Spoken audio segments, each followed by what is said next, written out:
August 26, 2017. Hurricane Harvey hit southeast Texas with one of the most intense spells of rain ever recorded.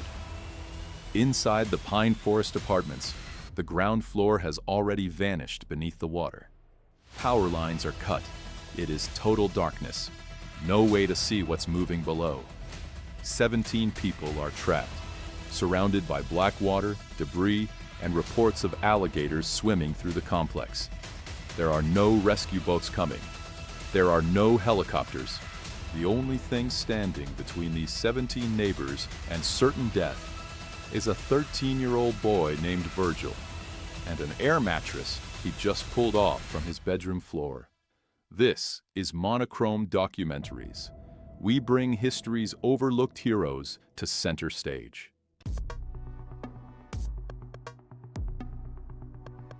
Virgil Smith was 13. He lived in a first-floor apartment with his mother, Lisa, and his older sister, Diamond. He was a normal kid. He played NBA 2K, cheered for the Texans, idolized LeBron James, dreaming that maybe one day he'd actually meet him. He was quiet, a little shy, ordinary in the exact ways people notice only later. But there was one thing that set him apart. He could swim. In his neighborhood, pools were scarce. Lessons were a luxury not everyone could afford. But VJ had learned at 7. He moved through the water like it was a room he knew. Not trained, not a lifeguard, just a kid who wasn't afraid of the deep. He thought of his life in small, simple pieces. Games, family, school. He had no way of knowing those pieces were about to be scattered, and that the water would test him in ways no one had trained him for.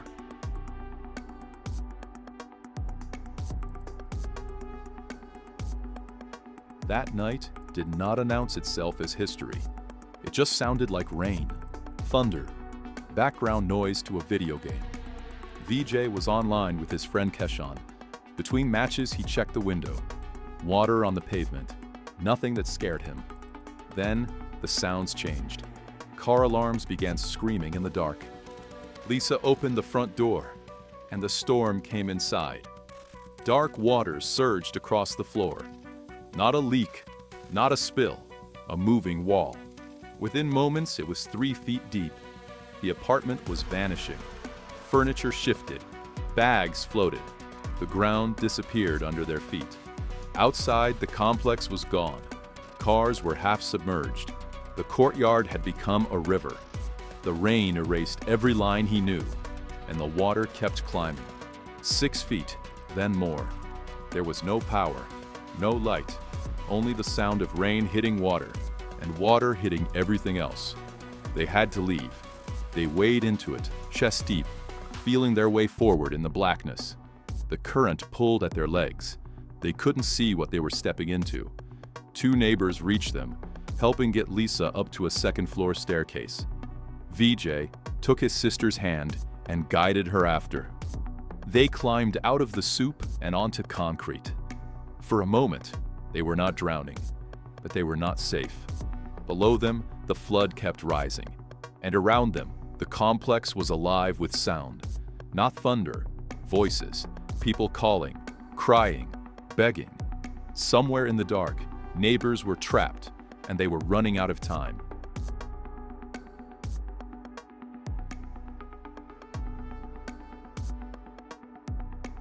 They were soaked, shaking, huddled on a concrete landing just inches above the waterline.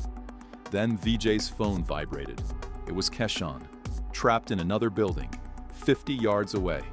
His voice was broken, fast. VJ, can you come help us? We can't swim. He wasn't alone. His family was with him. None of them could swim.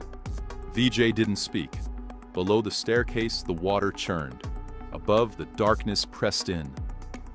He didn't weigh the odds. He didn't ask permission. I knew I had to go, he said later. His mind went to one object, back in the flooded apartment, in the closet, the guest air mattress, already inflated, too thin to trust, too small to matter. Unless it was the only boat you had. He turned to his mother. I'm going back. She didn't answer. She couldn't. The water below them was black. Not dark. Black. A neighbor later said you couldn't see your hand in front of your face. VJ slipped over the edge. The cold closed over him. He swam back toward the apartment he had just escaped. Walls were guesses. Doorways were currents. Everything was touch. He found the closet. His hands closed on vinyl. He dragged the mattress free, turned, and faced the open water again. From the stairs, his mother watched, paralyzed with fear. She couldn't follow him. She couldn't swim.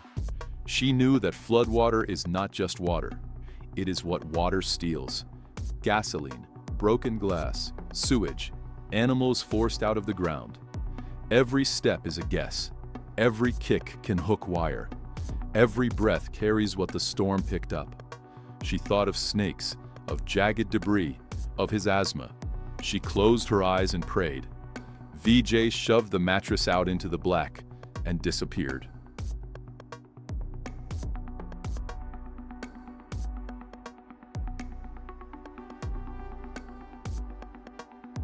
For the next 4 hours, the night did not move forward. It circled. VJ pushed the mattress into the black, and then he did it again and again. 2 neighbors stayed at the stairs, the only dry ground left. They pulled people out of the water. VJ was the one who swam back into it.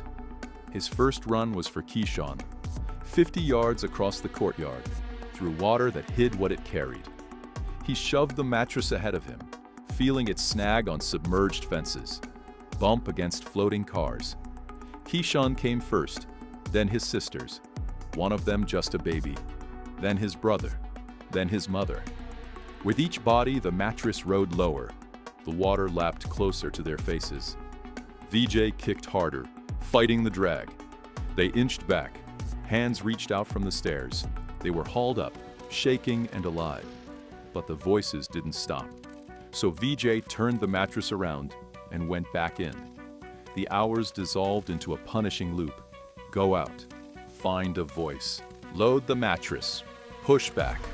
Between his trips, the stairs became something else. A waiting room. People huddled.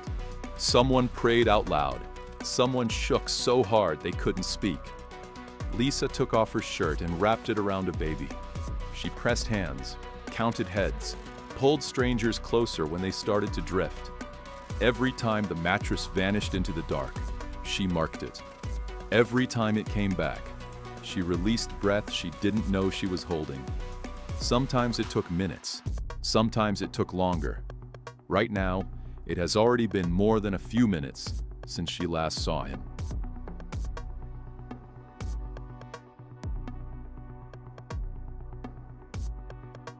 One scream led him to a window. Inside, an elderly woman sat trapped in her wheelchair. The water was too high to open the door against the pressure. So VJ went through the window. He found her in the dark. He lifted her dead weight. He set her onto the mattress. Then, her small dog. Then, impossibly, he went back for the wheelchair. He dragged the metal frame through the window, tied it down, and pushed the heavy, wobbling cargo back into the flood. The water got colder. His limbs went numb. Then came the burning. Floating mats of fire ants were drifting on the surface. They collided with him. Hundreds of them swarmed his arms and neck, stinging as he swam. He couldn't let go of the mattress to brush them off. He just took the pain and kept kicking. From the stairs, his mother never looked away. She watched the darkness take her son and give him back, again and again. VJ did not shout. He did not panic. By the time the black sky began to turn gray, the voices were finally gone. 17 people stood on the concrete. 17. Only then did VJ stop. And only then did the night reveal what it had been hiding.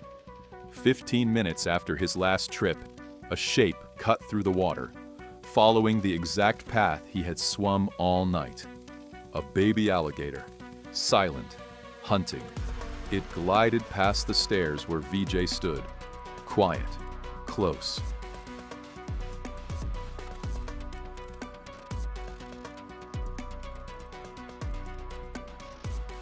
When morning finally came, it did not feel like relief.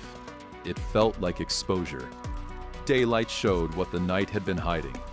Ruined cars, shattered homes, a complex pulled apart by water.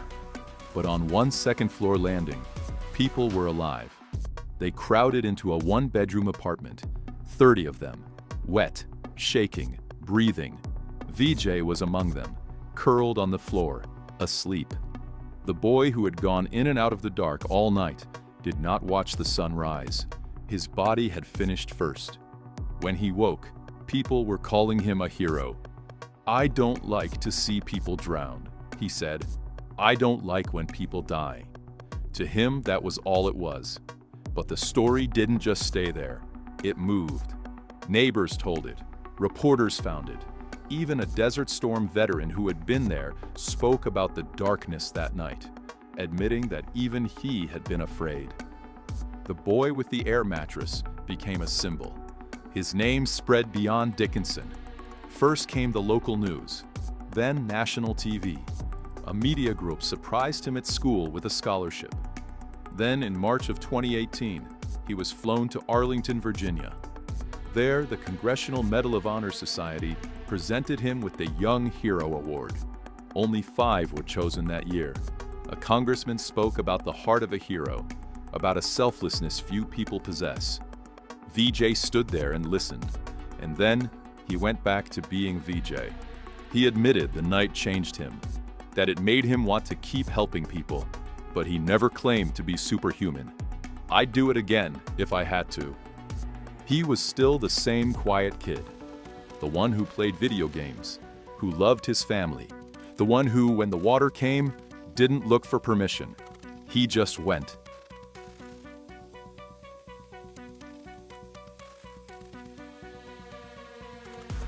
After the rescues, after the cameras, after the awards, life kept going. The pine forest apartments were eventually cleaned out. Cars were towed. Walls were cut open. People scattered. But 17 people carried that night forward with them. 17 mornings that happened. 17 families that didn't end. Somewhere in all of them is a boy in the dark, pushing a mattress through water. Virgil Smith didn't keep the air mattress. It was torn, waterlogged, useless. What lasted was smaller. A phone call answered, a door not closed, a decision made without permission.